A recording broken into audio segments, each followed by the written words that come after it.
Hello, everyone, and welcome back to the podcast series. Today, I've got Chess with me, and we are going to be talking about his story. Chess is the coordinator of Spartan Recovery at the University of North Carolina, Greensboro. And I think that's enough for my introduction. How about we let him take it away? Thank you. So my name is Chess. I am an alcoholic. I have, there are lots of different ways I introduce myself. In an Alcoholics Anonymous meeting, I'd say I'm an alcoholic. In a university setting like this, I might say I'm a person in recovery. And what that means to me is I don't drink alcohol. I don't use drugs that are not prescribed to me by my physician. And I am a person who's been in recovery for coming up on 19 years. It was funny, a student this morning was talking about her mom telling her that maybe after 20 years, she can drink again. And I started laughing. I was like, wow, I got to wait another year before I can drink again. Yeah, drink. For me, it'd be drink like a gentleman. She's like, yeah, I could drink like a lady again. Anyway, so What does that mean? Drink like a gentleman. Drink like a gentleman. Like, that's a good question because I never did. Does that mean like sipping a whiskey or a brandy with a cigar?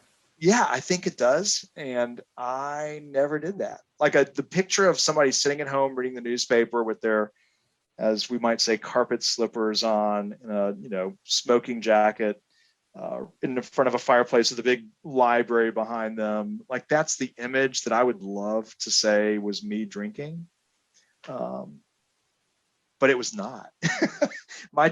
my drinking was messy, and for sure now looking back on it, there are a lot of really funny things that happened. Mm-hmm. Just sort of funny, dumb, like, oh my God, I can't believe I did that sort of thing. But there were also things that I look back on and go, oh my gosh, I can't believe I said that or I did that. Mm-hmm. Those are things that kind of make you cringe. Yeah.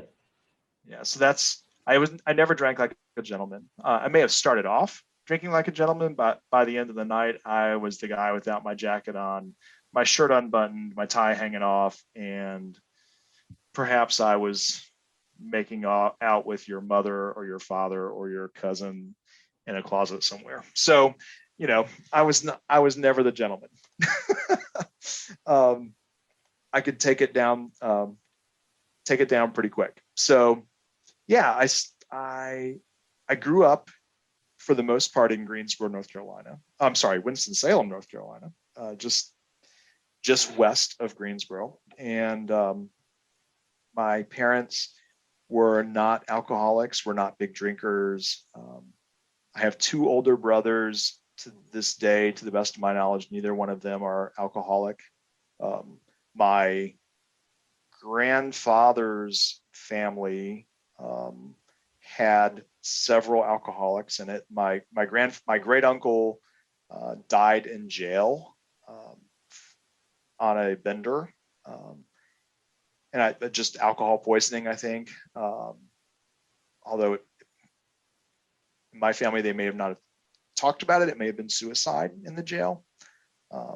Another one of my grandfather's sisters actually did kill herself with a gun in an alcohol-induced stupor. So that was my mother's side of the family. My father's side of the family, several of the uncles and aunts and that rather large kind of Irish family were alcoholic drinkers, and some of them have found recovery. I have a second cousin who has been in recovery for 30 plus years. Yeah. And actually, ironically, when my father died, and I was probably in my, I was 19, I think, when he died. At the funeral, this particular cousin, I don't know how she knew that I was a party boy, but somehow she ended up riding in my car with me to something. I don't remember what it was, but I had a joint in the car and she and I got high together. She's like 30 years older than I am. anyway, there was when I look back on it, I'm thinking, wow, my family was a hot mess. But that's just kind of the way I dealt with everything Mhm. back then. If there was something to celebrate, I was definitely the one to show up with champagne and whatever alcohol or liquor that I was drinking, and I'd make it a good time. And even with my mom, who didn't really drink, I would end up giving her champagne, and she would just have one glass. What was always a funny thing to me, and everybody in my immediate family, I mean, they would drink half a glass of champagne and be like, "Oh, I'm getting tipsy," Mhm. and I'm walking around cleaning up the glasses and finishing up the champagne in the glasses, because I'm like, yeah, well, I'm not wasting this perfectly good champagne. I Um, paid for it, I paid gotta for it. gotta I'm gonna get finish my it. money's worth. Yeah. But really, it was just because I couldn't stand the idea of not having more alcohol and wasting perfectly good alcohol. Um, and we laugh about it now. I mean, I'm 18 years sober. If I'm at a restaurant and the next table over, they order a glass of wine, and I see them not finish their wine and they leave, I Mhm. am dumbfounded. I just can't imagine why they wouldn't have finished their glass of wine. But anyway, that's Can I pause for a second? of course. Um, what was your socioeconomic conditions like Yeah, growing up? sure. So my both of my parents, in fact, did not come from wealthy families. Hmm. My mother came from a nice family, quote unquote, nice family, which didn't necessarily mean wealth, but it meant good breeding, and maybe the good Southern family. My father's family, um, and we talk about this a lot in counseling or whatever, sort of the trauma that someone's born into. My Hmm. father was born into a family where his mother had been raped, Hmm. and he was born from that rape. Yeah. So the trauma that was involved in his family alone, before I was even thought of, Hmm. was pretty intense. So he comes out of a very traumatic background. My mother and father eloped, Hmm. and my grandparents on my mother's side, my maternal grandparents, were very unhappy because he wasn't from the right side of the tracks at that point. I mean, his family had kind of, turned over this, as they would call him then, bastard child, Hmm. almost to the state. But it wasn't the state; it was sort of a private school that he went to. Um, but so my grandparents weren't really thrilled with this marriage. My mother and father had two boys, and then uh, my mother had several miscarriages before I was born. So even in that situation, if somebody's thinking about my life clinically, Hmm. I was born into a good deal of trauma. Hmm. That's something that I hear counseling professors talk about, and especially just what are the circumstances in which someone is born. So those are the Hmm. circumstances. Socioeconomically, by the time I was of a certain age, say 10, my Hmm. older brothers were moving out, going to college, moving on to the next phase of their lives. And my father had purchased a couple small businesses and was beginning to be successful. Hmm. So something changed in the family for my formative years, where when I turned 16, I got a car. Hmm. When my brothers were turning 18 and 19 and 20, they still didn't have their own car. So, and my parents were like, well, you're adults now, get your own car. um, so yeah, I kind of grew up in a different type of family than what my brothers had even grown up in. So yeah, the expectation for me was that I um, would go to college. I would do all the right stuff that a young man's supposed to do. I should have played sports. Or unfortunately, depending on how you look at it, I was not a good athlete, but I was an excellent musician. Hmm. I could read music from the time I was 7 years old, 6 or 7 years old. I just picked it up immediately, and was an excellent pianist. And so my parents provided me with the best teachers and the best piano and all the best resources that a young man could have. So, I mean, would you say we were middle class? I would say yes, and if not a little better than that. We were not wealthy. We were definitely not one percenters, but we had, when I look back on my childhood, we traveled, we did things that a lot of other kids did not do. Mm-hmm. I think the reason that I asked was because, you know, there's some people that are growing up, they're told, "Oh, you don't waste food because we spent money on it," or you don't, throw something away because we bought that, recycle, reduce, reuse, that kind of stuff. And my thought went to maybe you were seeing alcohol, and at first it was like, oh, I spent good money on it, I shouldn't waste it, and then it kind of became like it's still kind of in your psyche. But if that's not the case, then I guess I'm kind of way off base there. Yeah, in that situation, I don't think so. I mean, because I think, I do know that my parents weren't frivolous people. Mm-hmm. I didn't grow up wearing the nicest clothes. That wasn't important to them. Mm-hmm. I had friends in school whose parents didn't make the kind of income that my parents did, and they dressed better than I did. Uh, so it was sort of, yeah.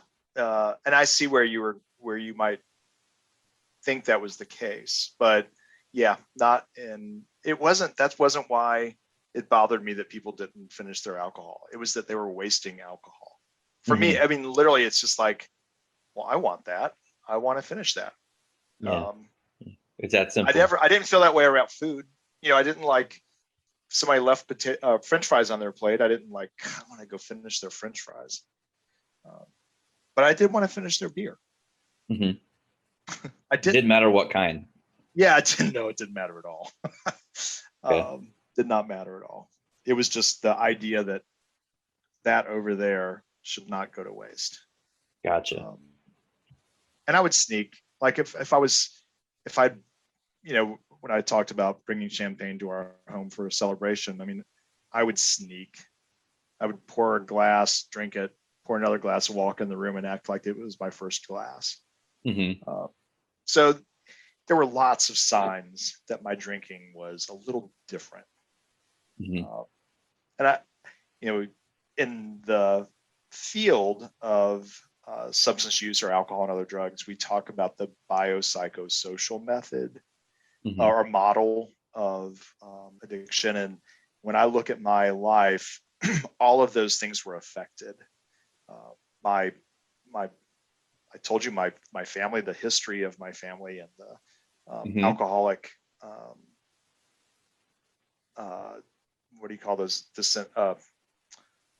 Relatives. Relatives. I Yeah. was just say descendants, but that I don't have any descendants right now. Anyway, my alcoholic relatives, and then I have, when I think about the type of person I grew up rather fearful because, as I said, I was a musician, I was a pianist, and I was good at it. And I don't know if you knew those kids when you were in school, but most of them got beat up. Most of them, and I say most of them, it was my experience that I was a musical kid, and it was real easy for kids to pick on me. I don't think I that was, happens anymore. I don't think people get physically beat up. Kids are a lot meaner, so they just emotionally beat them up. oh, is that right? Well, Yeah. I mean, I remember dreading getting on a school bus because there was this older kid who would just use his book bag and just smash me from the back. It was terrifying. So, I mean, I really felt like an outcast. So psychologically, that sort of trauma that I experienced as a little kid was pretty intense. Mm-hmm. Um, and something else that I don't think about as much anymore because I'm I've aged away from it so much, and our culture is so different. I was a kid that knew I was different in terms of I knew I didn't like girls. I Hmm. liked girls, but I know I didn't like them as much as I liked guys. And it Hmm. wasn't sexual. It was just like, wow, he's cool. He's beautiful. I mean, Hmm. it eventually was sexual. But I mean, when you're young like that, you don't know. And I Yeah. didn't know. I just knew that something was different. So, um, they call me fag, they call me queer, they call me gay, they all the stuff, and that really is hurtful. Hmm. So it really beat up on my self-esteem, and psychologically, just really was painful for me. And socially, the same thing. I mean, it was again back to that biopsychosocial model. Socially, I felt like an outcast. I, I just because my parents, you think that the kids from the nicer families, everybody would accept them. That's Hmm. not the case at all. Kids are, like you said, kids are mean, and it didn't matter what social class I was from. I didn't fit in with my peer group, Hmm. and I felt ostracized, and I could probably prove that I was if I needed to. But I certainly felt that way, and I knew I was different. Um, Hmm. One of the places where I found comfort, though, was in my piano lessons, and I had an incredible piano teacher who was kind of a world-renowned musician. Um, I don't even know how old he was and how old I was. But at some point when I was probably somewhere between 11 and 13, that relationship became sexual. Hmm. And, looking back on it as an adult, I can say, yeah, that was clearly sexual abuse. Yeah. Um, but at the time, I felt like this is somebody who pays attention to me and who respects me for me and loves me and regards me highly. Um, and I knew that I was having these gay thoughts. So I thought, well, this is what happened. This is what you do. And if you stimulate an 11 or 12-year-old boy, um, you're going to get a response. And certainly I responded physically. Hmm. So that was my introduction to sex pretty much at a very early age. So I was that relationship, and it wasn't a lover relationship, but more of and that's another reason why what where alcohol comes into play Hmm. is I had this relationship with him, and I could say, hey, can you get me some vodka next week? And he would. And this is at 11, 12, 13. Oh yeah. So at a very young age, I looked at it as I'm manipulating this situation. I'm in control of this situation. Hmm. The reality was I was not. Hmm. This was a man who was taking advantage of a kid, Hmm. and so people. This is I can tell you, this is a man who did not have sex with other men. He Hmm. had a girlfriend, longtime girlfriend. Oh, wow. So I don't think he never married, but um, to the best of my knowledge, he was not a gay man. He was a pedophile. Um, and so, but that relationship, I mean, I was caught up in that relationship up until the age of probably 18 years old. Um, Wow. yeah.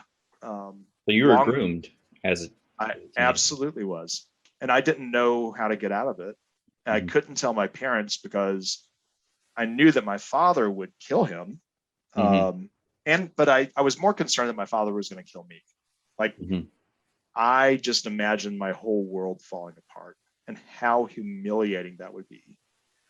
And I think also as a young gay person in a family where being gay wouldn't have been accepted, Hmm. um, I think that I was afraid of all of that coming out and my not being able to be true to myself about who I was. So as soon as I was able to get out and be gay, and Hmm. that meant having my own car and being able to go places on my own and meet up with people that I knew who were gay and sort of getting to know other people, I did that. And I was perfectly aware and perfectly happy being gay. Mm-hmm. That was not I was never ashamed of who I was. I just knew that I couldn't be open about it because of the acceptance factor of the people in my world, Yeah. whether it meant my church world or my family or whomever. Um, that was not going to be accepted. So yeah, at, you know, 16, 17 years old, I was hanging out with, in Winston-Salem, there used to be what was called the Block. And it was pretty much an area where people cruised and met up with others. This is in the early to mid 80s. So it was right as HIV and AIDS was sort of happening. And it, you know, the bars were open. You could go to a gay bar and dance and have a good time. But what would happen for younger people, the only place you could go is like these little cruising areas. And I got to know drag queens and just this wild group of amazing people who were really, it wasn't sexual at all. These were my friends. In fact, I recall when my father died, when he died, he was pretty well recognized in the community and respected. Um, Hundreds of people came to his funeral, and I remember being at the front of this funeral home in this sort of chapel with this line of people coming in and, you know, out into the street, and this group of my friends from downtown came in the back of the chapel, and they caught my eye, and the first thing I thought was, oh shit, please don't come up here. my mother's not going to understand who you purple haired people are. But they came in the back of the chapel and just caught my eye, and once they knew that I had seen them, they just turned around and walked out. And they were so supportive of me during that time. You know, here I was living a double life, sort of. My parents, my family didn't know what I was doing on Friday and Saturday night when I went out. That my brothers were gone to college. They didn't care. Or they were not even at college. They were married and on with their lives at that point. So anyway, that tells you a context of sort of my childhood. I will say part of that hanging out with those people was, you know, hanging out and drinking, but also smoking marijuana and eventually involvement in cocaine and some other, you know, acid and other Mm-hmm. drugs that are part of my story. But that's kind of, and it didn't start necessarily with them specifically. Mm-hmm. I try to remember the first time I did cocaine, and I don't know who it was with. I just remember thinking, whoa, this is good. And I already talk a lot. Watch out. We're going to talk a lot. Um, yeah. And it just felt good. Just that rush for me was good. Um, but anyway, let's see, where would you want me to go from there? That's a lot I of mean, information, isn't it? that's a lot of information, but I think it's important to kind of set you up to um, tell us how um, that childhood affected your adulthood. When you started noticing your addiction was kind of spiraling, when you started your recovery journey, and I guess how you got to where you are now. Yeah. So at 25, I had been in a relationship. At that point, of course, my father was deceased. My mother, um, I told my mother I was gay. She was sort of reeling from that. My brothers were not real happy about it. And one of them suggested that I consider going to one of the Pray Away the Gay places, uh, like a treatment center for gay people. And the relationship I had been in was a very heavy drinking relationship. And I think what happened is at the end of that relationship, I realized that I was drinking too much, and I was afraid of who I became. I was very angry at that point, with this person in the relationship, just with my life in general. I remember one night getting really drunk and like holding him against the wall with my hand, like up against the wall. He was a smaller framed guy, and like thinking I could kill you right now. I could just kill you and I'd be done with this. But I didn't, thank God. But I remember thinking, whoa, this is scary. It was just like one of these moments of clarity. Um, and this is a scary moment. I don't want to be like this. So that next week, I sort of started looking into Alcoholics Anonymous. Some real hard hitting and emotional stuff there from Chess in the first part of our episode this week. Stay tuned for part 2 of episode 4, where we learn about how Chess has moved on and how he started down his path to recovery. Thanks, and I hope you have a great rest of your day.